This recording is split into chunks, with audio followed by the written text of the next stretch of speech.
One day, a man stepped into an elevator and greeted actress Eva Gabor warmly, as if they were old friends. Puzzled, she asked who he was, and his response left her utterly stunned. Eva Gabor was the embodiment of the classic mid-century Hollywood starlet, fame, fortune, beauty, and success, while also shaping what we now think of as modern celebrity culture. Born in Budapest in 1919 to Hungarian Jewish parents, drama seemed to follow her from the start. Are you curious? Right now, let's explore the story of Eva Gabor together. In the 1930s, the rising tensions in Europe forced her entire family to flee their homeland. They eventually found refuge in America, but tragically, some of Eva's older relatives, including her grandparents, lost their lives in the war. This was just the beginning of a complex family saga for Eva, as her mother, Jolie Gabor, harbored her own dreams of stardom. Married to Vilmos, a wealthy Hungarian army major, Eva grew up alongside her sisters, Magda and Zsuzsa. However, as Jolie's aspirations faded with time, she turned her ambitions toward her daughters, putting intense pressure on them to fulfill her unrealized dreams. This pressure exacted a heavy psychological toll on all three sisters. It wasn't enough for Jolie that her daughters were pretty and stylish. They had to be the epitome of beauty and fashion. Eva and her sisters grew increasingly frustrated by their mother's unrealistic expectations. In fact, Jolie once shared in her autobiography that her daughter Magda was so large during her childhood that she felt embarrassed to be seen with her. Despite the mother's harsh methods, she did manage to achieve some results. At just 18, Eva caught the eye of Swedish osteopath Dr. Erik Drimmer and soon became his wife. This marriage marked a turning point, as Eva became the first in her family to immigrate to America, hoping to chase dreams of glamour and success. And she initially succeeded. Yet, all that sparkled wasn't really gold. From the start, her marriage faced challenges, with Eva later reflecting that she longed for children and a simple family life, but her husband disagreed. The situation worsened when Eva's family began to encroach on her new life in the U.S. Zsuzsa, her middle sister, moved in with Eva and Drimmer, leading to chaos. Zsuzsa resented her brother-in-law and even decided to take over the master bedroom. Ultimately, Eva's marriage to Drimmer lasted less than 5 years. When she filed for divorce, she acknowledged the cruelty in their relationship, but suspected that Zsuzsa played a significant role in the split.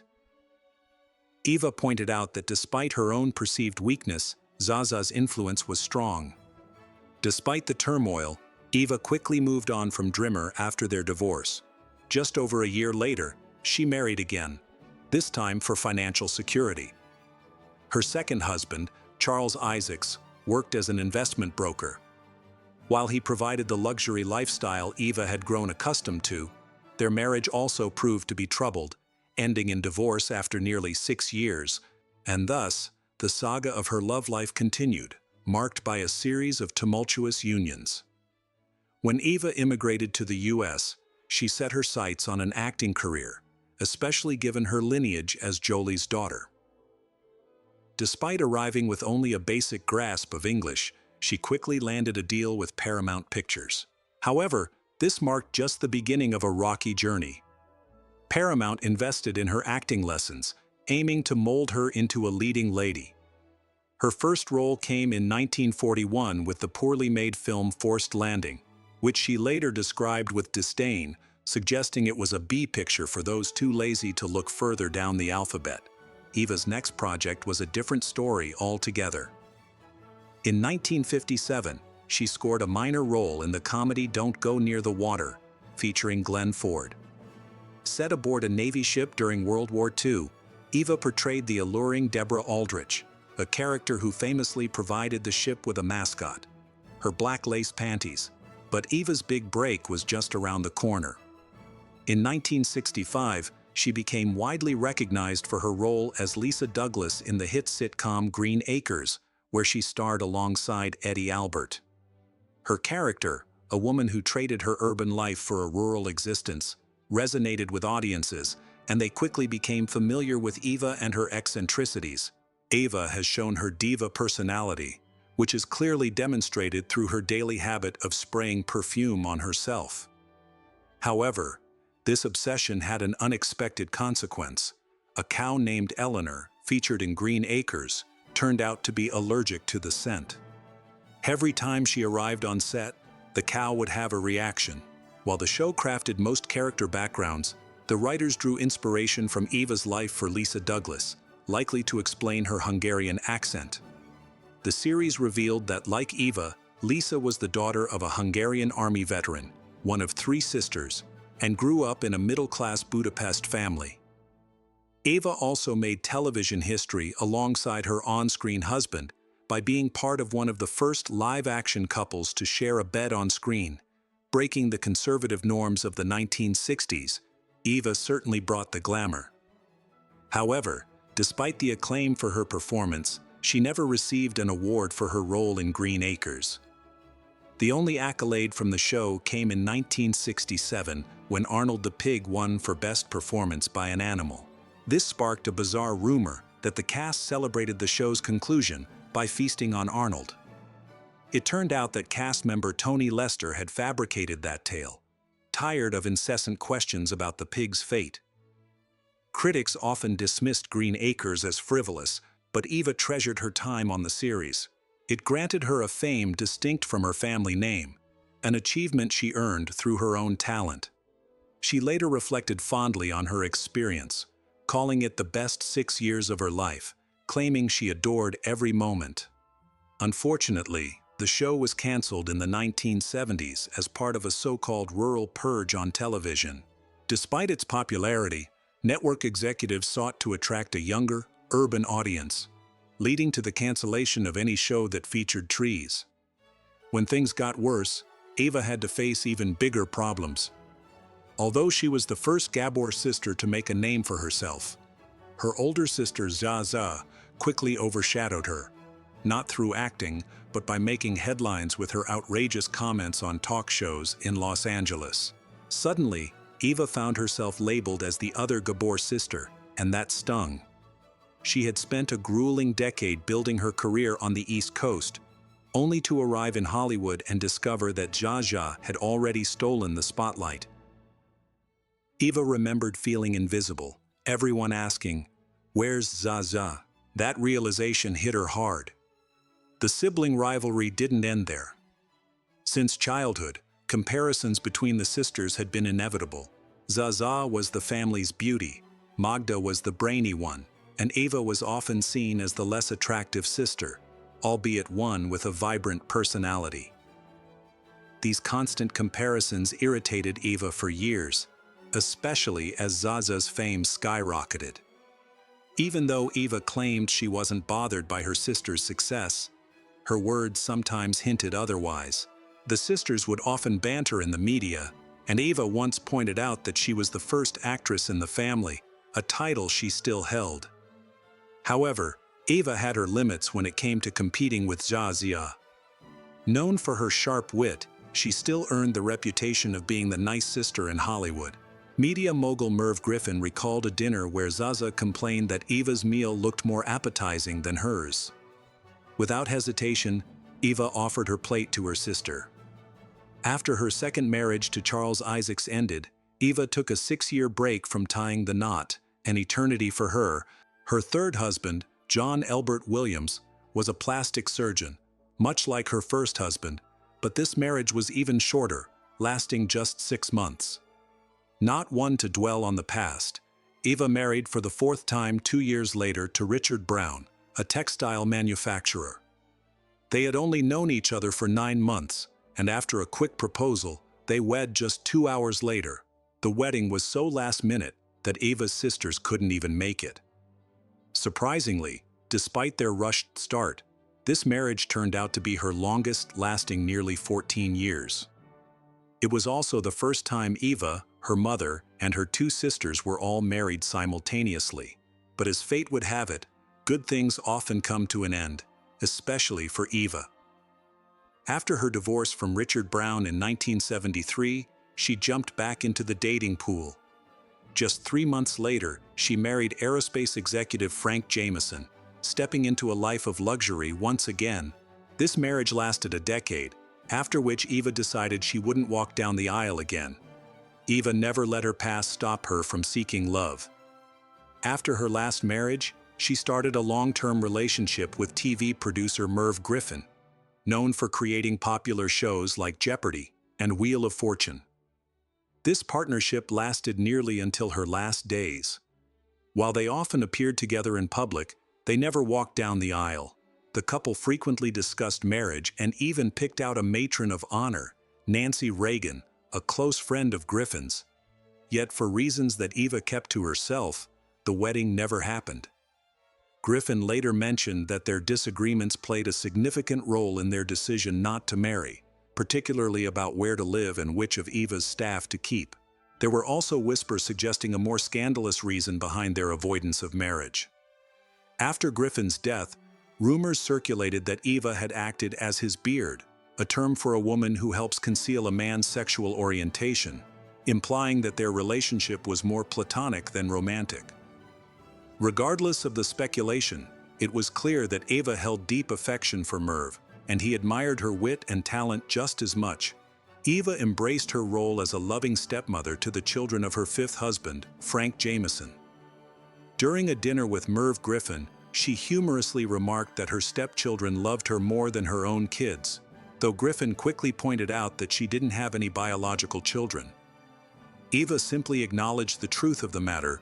In 1989, Eva's sister Zaza found herself in a heap of trouble. At 72, she was pulled over for a traffic violation and ended up slapping the officer. The media had a field day with what they dubbed the slap heard around the world, especially after it was revealed that Zaza had been drinking and was driving without a license. The media frenzy surrounding Zaza's trial forced Eva into hiding. She rarely left her Bel Air mansion and avoided public appearances. Although she and Zaza stayed in touch during the trial, Eva refused to discuss the incident. Ironically, Eva wasn't without her own run-ins with the law. At 69, she was stopped for a traffic violation, and as her friend urged her to stay quiet, Eva ducked down to avoid being seen. Unfortunately, the officer recognized her and approached her window. Eva later admitted she was just relieved he hadn't confused her with Zaza, saying all I could think was thank God. This confusion was common, as Eva and Zaza were often mistaken for each other, leading to a running joke in the media. Zaza once claimed that Johnny Carson tried to meet her secretly at a Beverly Hills hotel, to which Carson humorously responded on his show, suggesting Zaza had mixed herself up with Eva. Following Zaza's incident, the press began labeling Eva as the good Gabor, or more derogatorily, the other Gabor. While Eva sometimes appreciated the positive spin, she also found the label boring. Despite rumors that they couldn't be in the same room, Eva consistently denied any rift, claiming they spoke daily. However, a close confidant revealed that their relationship was often tumultuous, with Merv Griffin noting that while they communicated frequently when things were good, they also had periods of silence that could last a week or more. During Zaza's trial, Eva found herself unexpectedly in the headlines. News outlets reported that she was suing Ralph's grocery store after a slip-and-fall incident. Friends began bombarding her with calls, concerned about her well-being, but Eva was baffled, having no clue about any such incident. It turned out that another Eva Gabor was behind the lawsuit, but because of Zaza's legal issues, many connected the dots and assumed there was yet another scandal brewing in Hollywood.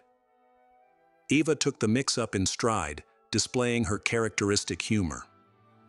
Despite living in America for most of their lives, Eva and her sisters never lost their Hungarian accents. They had a charming way of addressing everyone as darling, a term that became part of their signature style. Eva embraced her Hungarian heritage wholeheartedly, viewing it as a unique asset.